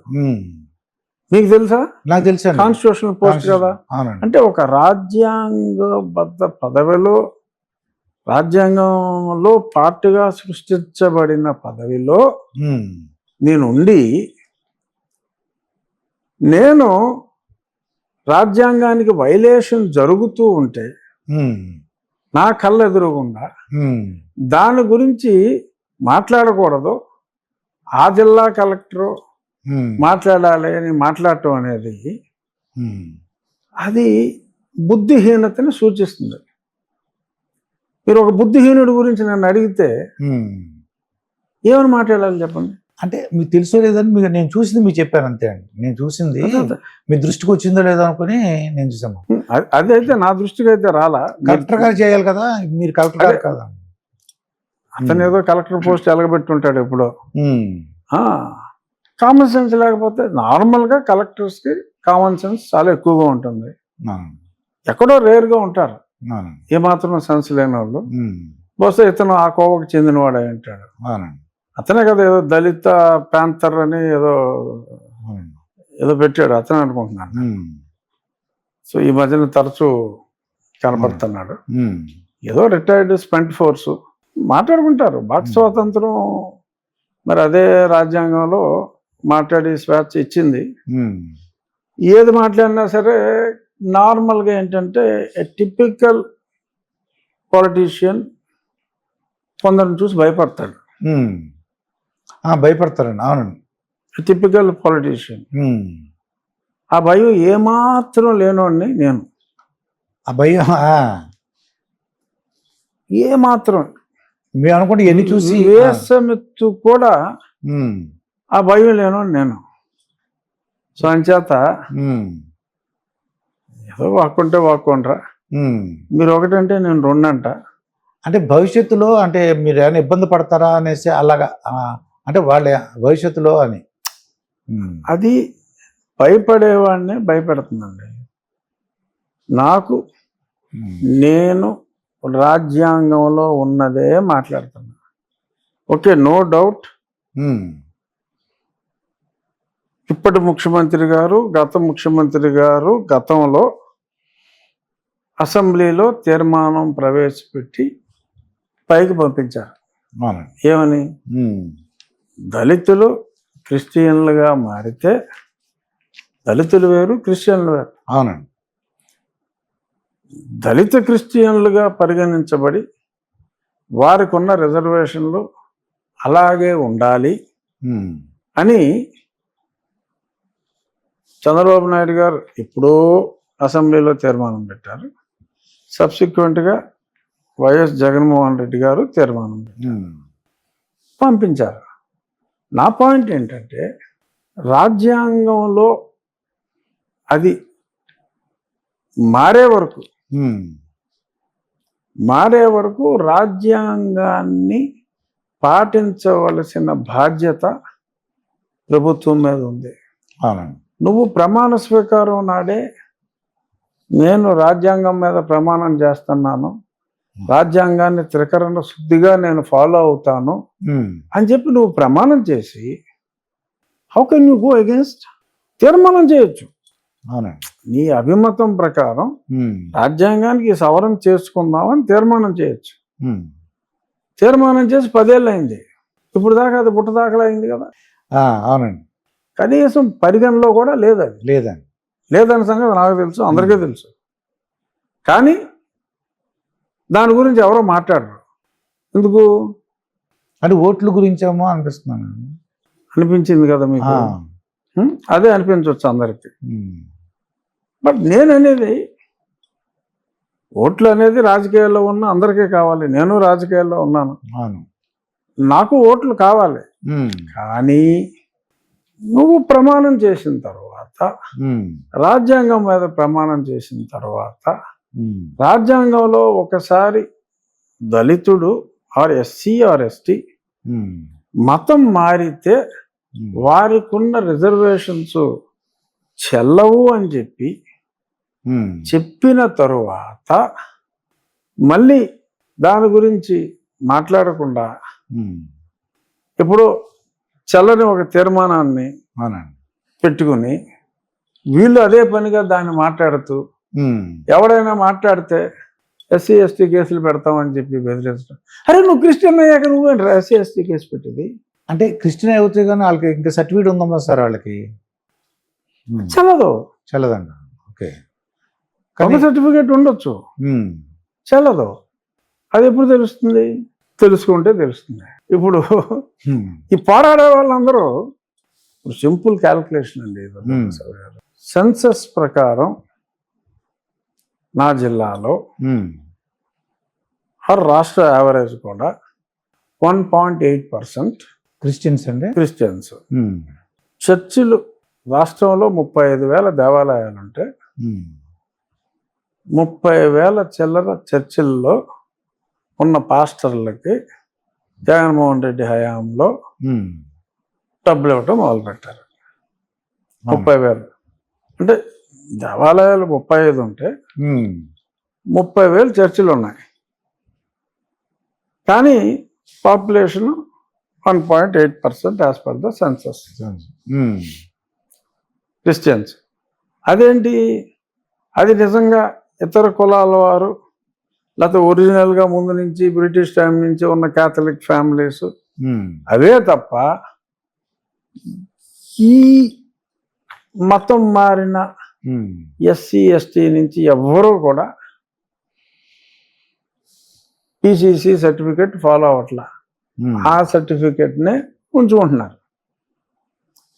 ఒక ఊర్లో ఒక ఫ్యాక్చువల్ రిపోర్టు, గుంటూరు జిల్లాలో ఒక గ్రామంలో 6 చర్చిలు ఉంటే ఆ గ్రామంలో రికార్డు ప్రకారం 4 క్రిస్టియన్స్ ఉన్నారు. మరి మిగతా 6 చర్చిలు ఎలా ఉన్నాయి సార్? అది అంటే ఆ 6 పాస్టర్లో 2 ఎస్సీ సర్టిఫికెట్స్ తో ఉన్నారు. నేను చెప్పేది జనాభా గురించి కాదు, పాస్టర్లలోనే 6 పాస్టర్లు ఉన్నారు కానీ క్రిస్టియన్స్ 4 ఉన్నారు. క్రిస్టియన్స్ 4 ఉన్నారు. అంటే 2 పాస్టర్లు కూడా ఎస్సీ సర్టిఫికేట్ తోనే ఉన్నారు. మరి ఒక్కొక్క చర్చికి కనీసం 100 మంది ప్యాట్రనైజ్ చేసే సభ్యులు ఉన్నా కూడా ఉంటారు కదా. ఇది నేననేది ఏంటంటే ఇది అసలు నాకు మామూలుగా అయితే నాకు అసలు ఏమాత్రం సంబంధం లేని ఇష్యూ. నేను రాజ్యాంగం ప్రకారం ఉన్నది ఇది. రాజ్యాంగంలో ఇప్పుడు ఆ క్రిస్టియానిటీ అంటే నాకు ఎనలేని గౌరవం ఉంది. నేను చిన్నప్పుడు స్కూల్లో నా పాఠశాల విద్య మోర్ దాన్ 60% మిషనరీ స్కూల్స్లోనే అయింది. కాలేజ్ కూడా విజయవాడ లైలా కాలేజ్, అది కూడా మిషనరీ కాలేజే. ఆ మతం అన్ని నేను గౌరవిస్తా, ఖచ్చితంగా గౌరవిస్తా. ఆ మతంలో ఉన్న గొప్పతనం ఏమిటి? కులం లేదు. ఇప్పుడు చాలామంది ఏమంటారు, హిందూ మతంలో రకరకాల మీరు మా మను సిద్ధాంతం ప్రకారం ఈ కుల వ్యవస్థను తీసుకొచ్చారు, ఆ కుల వ్యవస్థను తీసుకొచ్చి మాకు వివక్ష క్రియేట్ చేశారు, మమ్మల్ని ఏమో షెడ్యూల్డ్ కులాలు దళితులు అని చెప్పి అన్నారు. ఈ కుల వివక్ష వల్లనే కదా మమ్మల్ని దళితులు చేశారు అని చెప్పి ఫైట్ చేసి ఏ కులం అయితే లేదో ఎక్కడో ప్రారంభమైంది మతం.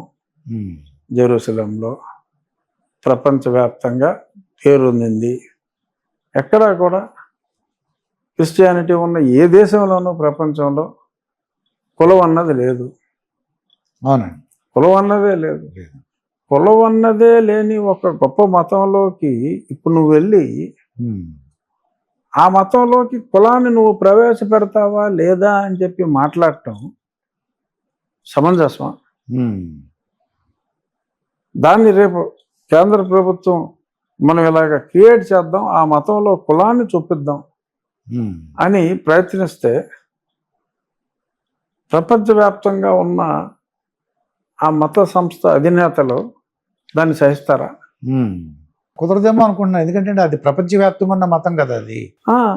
ఆ మతంలో క్యాస్ట్ ఉండకూడదనేది ఆ మతం సిద్ధాంతం. ఆ మత సిద్ధాంతమే అది.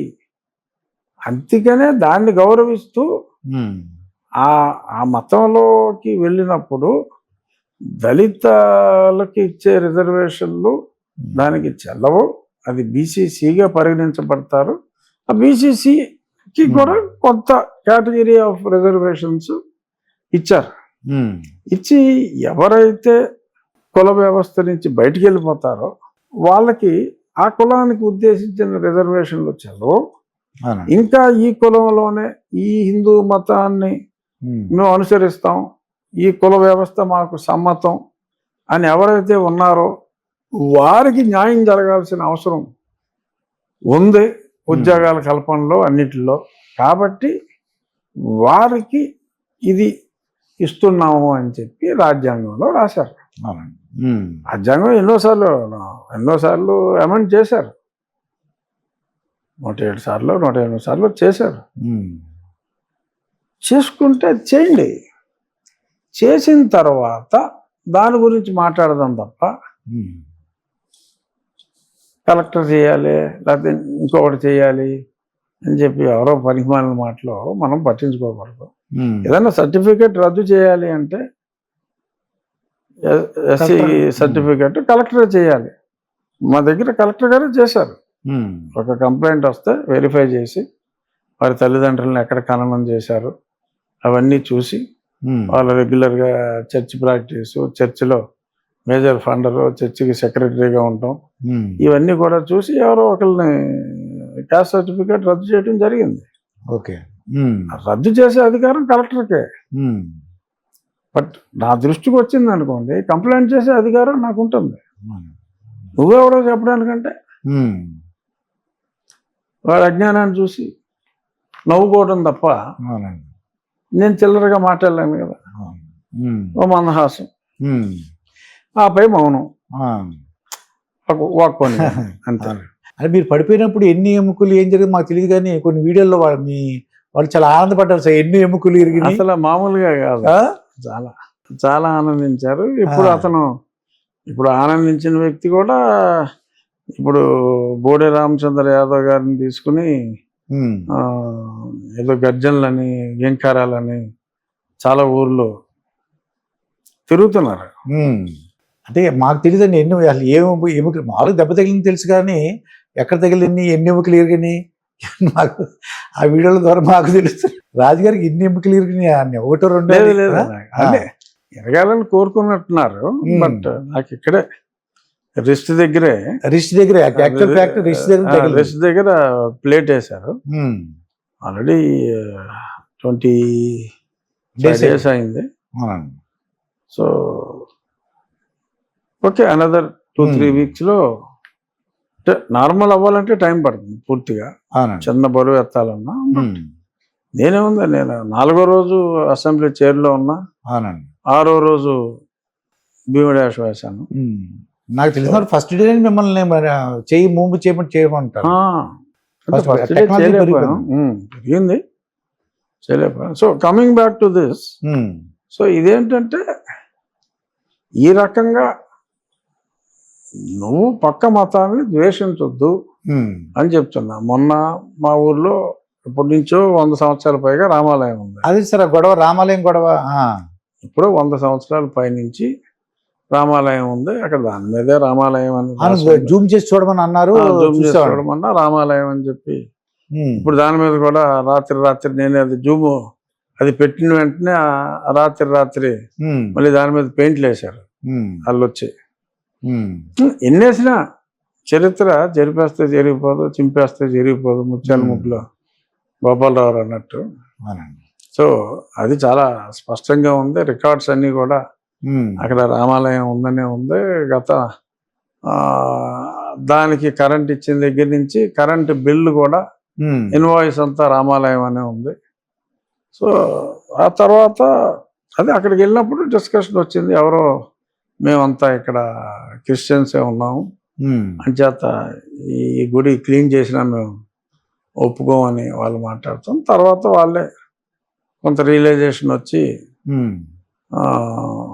వాళ్ళే కొంచెం శుభ్రం చేసి అక్కడ ఒక నంది విగ్రహం కూడా ఉంటే అది గొంతేనమ్మ అని చెప్పి దానికి ఏదో పూజలు చేయటం, నేను కూడా వెళ్ళాను. నాకు బొట్టు పెట్టిన వాళ్ళకి బొట్లు లేవు, కానీ వాళ్ళు నాకు బొట్టు పెట్టడం జరిగింది. ఓకే. సో నేను కూడా అక్కడ ఒక కొబ్బరికాయ కొట్టి, వాళ్ళు కూడా చాలా కొబ్బరికాయలు కొట్టారు. సో డెఫినెట్గా అక్కడ గొంతెనమ్మ అంటే ఒక నంది విగ్రహం దళితులకి ఆరాధ్య దైవంగా ఉంది. అలాగే రామాలయం కూడా ఎప్పటి నుంచో ఉంది. సో కాబట్టి ఆ రామాలయం, గొంతెనమ్మ ఆలయం ఆ రెండు కూడా అక్కడ కట్టడానికి మేము ప్రణాళికతో ముందుకెళ్తున్నాం. నా పాయింట్ ఏంటంటే, నీ మతాన్ని నువ్వు ప్రేమించు, పక్క మతాన్ని గౌరవించు. అది రామాలయం ఉన్న దగ్గర బాబర్ అన్నాడు ఒక చక్రవర్తిగా వచ్చి ఆ ఉన్న రామ జన్మభూమి దగ్గర మసీదు కట్టితే, సో దాన్ని కూడా మార్చారు కదా. రామ మందిరం కట్టారు కదా. అలా చేసినప్పుడు ఒక చక్రవర్తి నిర్మించిన దాన్నే మరి ఒరిజినల్ దాన్ని పోలిస్తే చేసినప్పుడు, ఇప్పుడు ఉన్న రాముడికి ఉన్న ఆ ప్రాంగణాన్ని ముట్టుకోవడానికి వీల్లేదు అని చెప్పి మాట్లాడటం అది ఏమాత్రం సమంజసం కాదు. పైగా వాళ్ళందరి సర్టిఫికెట్లు హిందూ సర్టిఫికెట్స్. సో అంచేత అది అసలు సమంజసం కాదు. ఏదైనా ఆ ప్రాంతంలో ఉంటుంది అని చెప్పి చెప్పడం జరిగింది. దానికి ప్రజా మద్దతు కూడా ఊహించిన స్థాయి కన్నా కొన్ని వందల రెట్లు అధికంగా ఉంది. కొన్ని వందల రెట్లు. అంటే మీ పక్క నియోజకవర్గంలో కూడా కొద్దిగా స్పందిస్తారు కదా. అంటే దేవాలయంగానే పక్క నియోజకవర్గం కాదు, మొత్తం పక్క రాష్ట్రం నుంచి కూడా కొన్ని వందల మెసేజ్లు వచ్చినాయి. పక్క రాష్ట్రాల నుంచి కూడా. ఓకే. ఫర్గెట్ అబౌట్ నియోజకవర్గం. ఎందుకంటే ప్రజల్లో కొన్ని నిజాలు మాట్లాడాలంటే కొన్నిసార్లు కొంతమంది భయపడతారు. ఆ భయం పోతాను. అదే, కానీ నిజంగా భయపడతా ఉండే. ఎందుకంటే కేసులు అవుతాయేమో అంటే పోలీసు అంటే పనులు మానేసుకుని కేసులు చుట్టూ పోలీసుల చుట్టూ కోర్టుల చుట్టూ తిరగాలి అన్న ఒక ఆందోళన ఉందండి. అది పోతుంది ఇప్పుడు నా వలన. అవునండి. అంటే ఊరికనే కేసు పెట్టడం కూడా సాధ్యం కాదేమో అనిపిస్తుంది మళ్ళీ. ఊరికనే ఎవరు పడితే అలాగే కేసులు పెట్టడానికి అవకాశం లేదమ్మో ఇప్పుడు అనిపిస్తుంది. తెలుస్తుంది అవేర్నెస్ అది అవసరం. నాకు తెలిసిన కొంతమంది అమాయకులు ఉన్నారు సార్. అప్పుడు వాళ్ళు ఎస్సీ అయినా ఎస్టీ అయినా వాళ్ళు గౌరవించాలి సార్. అది ఈ వీధిలోకి రాకూడదు, ఇది రాకూడదు, అలాగే పెడుతుంటారు సార్. అసలు ఇప్పుడు లేదండి. లేదు, అది ఏదో నార్త్ ఇండియాలో కొన్ని చోట్ల ఉందో తప్ప మన దగ్గర మా ప్రాంతంలో కుల వివక్ష అనేది లేదు. మా గోదావరి జిల్లాలో ఏమాత్రం లేదు. అన్నదమ్ముల్లాగా కలిసిపోయారు అందరూ. అసలు ఎక్కడ ఆ తారతమ్యమే లేదు. అసలు మాకు మేము ఎంఎస్సీ చదువుకున్నాం, మాకేం తెలియదు సార్. మా ఫ్రెండ్స్ డీజీఎం అయిపోయారండి, తర్వాత ఏజీఎం అయిపోయారు. బ్యాంకులకు కానీ సెల్ ఫోన్ డిపార్ట్మెంట్కి చాలా ఫ్రెండ్స్ చాలా కలిసి ఉంటాం. ఎవరు పట్టించుకోరు, అందరూ హ్యాపీగా ఉంటారు. నాకు బోల్డ్ మంది ఉన్నారు ఎస్సీ ఫ్రెండ్స్, బోల్డ్ మంది. ఎంతోమంది ఆఫీసర్లు ఉన్నారు నాకు, ఎస్సీ ఆఫీసర్స్. ఇంకా బాస్ అనేవాళ్ళని బాస్ అనుకుంటాం. నేను నా చిన్నప్పుడే సీనియర్ పొజిషన్లో ఉన్నాను సార్ అంటాం. మా టీ గోపాలరావు ఉన్నారు, నాకు ఎంతో గౌరవం ఆయన అంటే. ఎప్పుడు గురుగారు అని అంట. అసలు అటువంటి ఆలోచన అసలు మనకి లేదు. లేని దాన్ని కావాలని చెప్పి సంకుచిత స్వభావంతో కొందరు కోట్లు వేసుకుని క్రియేట్ చేయాలని చెప్పి చూస్తున్నారు. బట్ అంటే వాళ్ళు మాకు చెప్పినంత మాత్రాన ప్రభావితం అవుతారంటారండి అన్న. అది అవుతున్నారని వాళ్ళకి అనుకుంటున్నారు, వాళ్ళు అనుకుంటున్నారు, అవుతున్నారని అనుకుంటున్నారు. వాళ్ళ గొప్ప నాయకులు అయిపోయామని కూడా అనుకుంటున్నారు.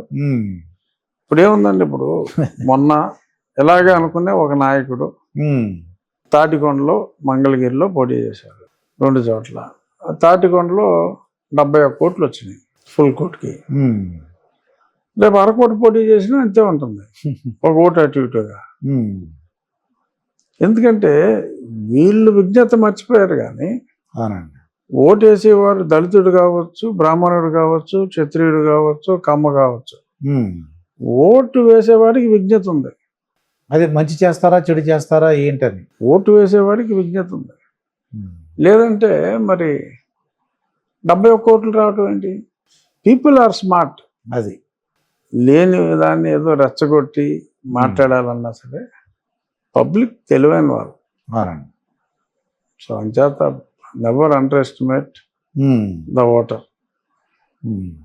మీరేదో మాట్లాడేస్తే మీ పెయిడ్ ఆర్టిస్టులు, మీ చుట్టూ తిరిగే 4 పెయిడ్ ఆర్టిస్టులు, వాళ్ళు మీకు వాళ్ళని చూసి ఆ వాపను చూసి బలుపు అనుకుని నేనేదో పార్టీ పెట్టేస్తాను, లేదంటే అది చేస్తాను ఇది చేస్తాను, నా దగ్గర ఒక ఆర్మీ ఉంది అని మాట్లాడి భయపెట్టాలని చూస్తున్నారు. భయపడతారేమో అని, భయపడతారని నేనైతే అనుకోవట్లా. ఇప్పుడు వాళ్ళు అనేది ఏంటంటే బ్యాంక్ ఉంది సార్, నాకు తెలిసినంత వరకు బ్యాంక్ మీరు దానికి తగ్గిన యాప్ ఇప్పుడు లేదా యాక్షన్ తీసుకుంటారు కదా మీ మీద, ఏదో దానికి వాళ్ళకి కావాల్సిన విధంగా మీ ఇంట్రెస్ట్ కట్టడమో లేకపోతే ఏదో చేసి దాని మీద ఎన్నోసార్లు నేను మాట్లాడా, ఎన్నోసార్లు క్లారిఫికేషన్ ఇచ్చా. ఇంకా దాని గురించి నేను అరిగిపోయిన గ్రామ్ ఫోన్ రికార్డ్ లాగా. అవునండి, నేను అనుకోవటం వాళ్ళు ఇంకా ఫర్దర్ క్లారిఫికేషన్లో అరిగిపోయిన గ్రామ్ ఫోన్ రికార్డ్ లాగా ఎన్నోసార్లు చెప్పా. ఇప్పుడు పాయింట్ ఇక్కడ నా పాయింట్కి సమాధానం చెప్పమని అడుగుతున్నా. కాన్స్టిట్యూషన్ ప్రకారం ఇలా ఉంది, అది ఫాలో అవ్వాలి, అది అవ్వకపోవటం కరెక్ట్ కాదు అనేది నా పాయింట్. ఇది నేను ఎవరిని ఇంప్రెస్ చేయడానికి మాట్లాడగలను? ఎక్స్ పార్టీని ఇంప్రెస్ చేయడానికి అనుకోండి. ఎక్స్ పార్టీ నేను మాట్లాడితే నేను ఎక్స్ పార్టీ విధానాన్ని సపోర్ట్ చేస్తున్నట్టు. నేను మాట్లాడిన ఈ పాయింట్ రాజ్యాంగబద్ధంగా ఉందండి. భారతదేశంలో ఏ పొలిటికల్ పార్టీ అయినా, ఉత్తర భారతదేశం కావచ్చు, దక్షిణ భారతదేశం కావచ్చు, ఏ పొలిటికల్ పార్టీ అయినా, ఏ సింగిల్ ఇండివిజువల్ పాలిటిషియన్ అయినా మాట్లాడటం మీరు విన్నారా? నేనైతే వినలేదు సార్. అది ఎవడో వినలేదు, ఎందుకంటే ఎవడో మాట్లాడలేదు. సో నేను ఎవరిని ఇంప్రెస్ చేయడానికి మాట్లాడతాను? ఎవడన్నా ఎంతో కొంత కంప్రెస్ అవుతాడు తప్ప ఇంప్రెస్ అవ్వడం. 100% కంప్రెస్ అవుతాడు. సో నేను ఎవరిని ఇంప్రెస్ చేయడానికి మాట్లాడుతున్నాను? ఈ మ్యాడ్ గైస్ కొన్ని పెద్ద మాటలు మాట్లాడకూడదు కాబట్టి వదిలేద్దాం. సో నేను ఎవరినో ఇంప్రెస్ చేయడానికి మాట్లాడుతున్నానంటాం ట్రాష్. అది ఎందుకంటే ఇప్పుడు దాకా మనసులో ఎవరికైనా ఉన్నా ఈ విషయాన్ని నా అంత నిర్భయంగా రాజ్యాంగంలో ఉన్న విషయమే. అదే నేనే కొత్తగా సృష్టించి మాట్లాడతల్లా, రాజ్యాంగంలోనే ఉన్న ఈ విషయాన్ని నా అంత సూటిగా, ఇంత ధైర్యంగా ఎవడో మాట్లాడాల. సపోజ్ దుర్గాప్రసాద్ ఒక పార్టీ ఉండి దుర్గాప్రసాద్ పార్టీ మాట్లాడింది, దుర్గాప్రసాద్ పార్టీ పవర్లో ఉందనుకోండి, నేను దుర్గాప్రసాద్ వాదాన్ని సమర్థిస్తే దుర్గాప్రసాద్ నాకేదో మేలు చేస్తాడు అనుకోవచ్చు. అరే దుర్గాప్రసాద్ నోరు తెరవని ఇష్యూ, ఏ పార్టీ వాడు నోరు తెరవని ఇష్యూ. నేను మాట్లాడితే నేను ఎవరినో ఇంప్రెస్ చేయడానికి మాట్లాడానని చెప్పి మాట్లాడతాం వారి భావదారిద్ర్యం. ఫైట్ చేస్తే నా మీద ఫైట్ చేయి, అదే మూసి కూర్చో. నేను ఎవడ ప్రాపకం కోసం పాటు పడుతున్నాను అనుకోవటం అది వారి భావదారిద్ర్యం. జగన్మోహన్ రెడ్డి గారు మన వీడియో అంటే మన ఇంటర్వ్యూ ద్వారా ఏమైనా చెప్పగలుగుతా అంటే ఒక డిప్యూటీ స్పీకర్గా అంటే ప్రజల యొక్క సమస్యలను బయటకు వచ్చి చెప్తున్నారు సార్. ఆయన అసెంబ్లీకి వస్తే బాగుంటుంది మాకు అనిపిస్తుంది. అంటే మీరు చాలాసార్లు చెప్పారు, చాలాసార్లు బయట నేను చెప్తున్నాం కదా అంటున్నారు ఆయన. అదేనండి. ఇప్పుడు అసెంబ్లీ అనేది ప్రజాస్వామ్యంలో దేవాలయం లాంటిది. ఇప్పుడు జగన్మోహన్ రెడ్డి ఎవ్రీ వారం చర్చికి వెళ్తాడు. ఇంట్లో కూర్చుని కూడా పూజ చేసుకోవచ్చు, ఇలా అనుకోవచ్చు. చర్చికి ఎందుకు వెళ్తున్నాడు? అది చర్చ్ కాబట్టి. అలాగే ఈ సమస్య ఇంట్లో నలుగురిని పెట్టుకుని చెప్పటం కన్నా అసెంబ్లీకి వచ్చి మాట్లాడితే ఆయన చర్చికి వెళ్ళి ఎలా ప్రార్థన చేస్తాడో, ప్రార్థన సఫలీకృతం కావాలి అనే కదా అవునండి చర్చికి వెళ్ళేది. అలాగా మాట్లాడేది అసెంబ్లీకి వచ్చి మాట్లాడితే టెంపుల్ ఆఫ్ డెమోక్రసీలో బాగుంటుంది అనేది నా ఉద్దేశం. బట్ వారిని మనం సూచన అంటే ఇవ్వగలం కానీ బలవంతంగా తీసుకొచ్చే శక్తి మనకి లేదు. సో కాబట్టి డెఫినెట్గా మరి వచ్చే సెషన్కి ఏమో వారిలో మార్పు వస్తుందేమో చూద్దాం. అంటే ఏంటి సార్, వస్తే అంటే మాకు తెలిసిన వాళ్ళు ఏమంటారంటే వస్తే ఏదో ఒకటి అంటారు, మాటలతో అంటారు, ఆయన చేసింది ఈ ఫైర్స్లు తప్పులు చేశారు, ఈ తప్పులు చేశారు అది చెప్తారేమో అని విమర్శించడం కానీ లేదంటే అవహేళన చేస్తారేమో అని అనుకుంటున్నారేమో నేను అనుకుంటున్నానండి. ఆయన ఏమనుకుంటున్నారో మీరు అనుకున్నంత బాగా నేను అనుకోలేకపోతున్నా. అంటే నాకంటే ఇప్పుడు జనరల్గా వస్తే హేళన చేస్తుంటారండి, ఇలా చేసి అలా చేశాను సరే అని తిప్పికొట్టాలి. అదే కదా నాయకుడి లక్షణం. నిజంగా నాకు చెప్పారు అనుకోండి, అది కాదు అని చెప్తే అది చెప్పగలగటం, తిప్పికొట్టగలగటం నాయకుడి లక్షణం. బహుశా అది ఆ నాయకత్వం లక్షణాలు రావాలని కోరుకుందాం సార్. తర్వాత ఇప్పుడు రేవంత్ రెడ్డి గారిది ఎలా ఉంది సార్? పక్క రాష్ట్రం ఆయన ఉండొచ్చు కదా, ఆయన పరిపాలన ఆయన చూస్తుంటే. అంటే కేసీఆర్ గారు 10 years చేశారు, ఇప్పుడు ఈయన చేస్తున్నారు. ఎందుకంటే ఈ కేసీఆర్ గారిది అంటే ఆయన ఇండివిజువల్ పార్టీ, ఈయన అలా కదా కాంగ్రెస్ పార్టీ అండి, చాలా మంది నాయకులు ఉంటారు. అందరినీ సమన్వయం చేసుకుంటూ ముందుకెళ్ళటం అనేది అది కత్తి మీద సాము లాంటిది, నల్లేరు మీద నడక కాదు. వ్యక్తిగతంగా రేవంత్ రెడ్డి గారు మేము మంచి మిత్రులు. ఎందుకంటే పార్లమెంట్లో అంత ముందు బాగా తెలుసు, బట్ పార్లమెంట్లో 5 సంవత్సరాలు చాలా సన్నిహితంగా మేము ఉన్నాం. So is doing exceedingly well. బాగా చేస్తున్నారు. ఎక్కడైనా ఆక్రమణలు ఉన్నా సరే ఉక్కుపాదం ధైర్యంగా మోపగలుగుతున్నారు. మంచి మంచి డెవలప్మెంట్ యాక్టివిటీస్. పక్కన మరి అప్పుల బాధ ఎంతలా ఉన్నా చెప్పిన సంక్షేమం మరి చాలా వరకు ఇచ్చిన మాట ప్రకారం బ్యాలెన్స్ చేసుకుంటా ఆయన ఒక పక్క కాంగ్రెస్ లో ముఖ్యమంత్రిగా ఉంటూ ఇంతలాగా నడిపించడం అనేది కొద్దిగా ఆశ్చర్యంగా ఉంది. అది మామూలు విషయం కాదు. సో ఆ కాంపిటెన్స్ రేవంత్ రెడ్డి గారికి ఉంది. చాలా సునాయాసంగా ఆయన నెట్టుకు రాగలుగుతున్నారు. డెఫినెట్ గా అంటే ప్రజలు ఏమనుకుంటున్నారు, వచ్చిన వెరీ గుడ్ లీడర్. వచ్చి రాగానే సినిమా టైప్ లో కేసీఆర్ ని తీసుకుని, అంటే ఆయన జైలు పంపించారు కాబట్టి ఈయన కూడా జైలు అలా అనుకున్నాం, కానీ అలాగేం కాకుండా ఆయన పని ఆయన చేసుకెళ్తున్నట్టు అనిపించిందండి. డెఫినెట్ గా మంచి నాయకుడు. అదే వీళ్ళందరూ కూడా ఇంతమంది రకరకాల మనస్తత్వాలండి. కాంగ్రెస్ అంటే రకరకాల మనస్తత్వాలు. ప్రజాస్వామ్యంలో కాంగ్రెస్లో ఉంటుందండి. ఈ కాంగ్రెస్ అంటేనే ప్రజాస్వామ్యం ఉంటుంది, దాంట్లో వాళ్ళు ఎవరు పడితే అది మాట్లాడుతుంటారు. డెమోక్రసీ ఎక్కువ. దాంతో ఈయన బాగానే మరి బ్రహ్మాండంగా బాగానే కదా, బ్రహ్మాండ కరెక్టే. మన భట్టి విక్రమార్క వాళ్ళ అబ్బాయి మ్యారేజ్కి అందరినీ కలుసుకున్నారు సార్. నాకు అదే అనిపించింది. మన ఆంధ్రప్రదేశ్లో కూడా అలాగా అందరూ అట్లా అధికారం లేదు, ప్రతిపక్షం లేదు, అందరి దగ్గరికి వెళ్ళారు సార్. ఆయన పక్క రాష్ట్రం అని కాదు, లేదా ఆంధ్రప్రదేశ్ అలా కాకుండా ప్రతి ఒక్కరు ఆయన అక్కడ మా అసెంబ్లీకి కూడా వచ్చి పిలిచారు. అటువంటి హుందాతనం రాజకీయాలు వస్తే బాగుంటుంది అనిపిస్తుంది సార్.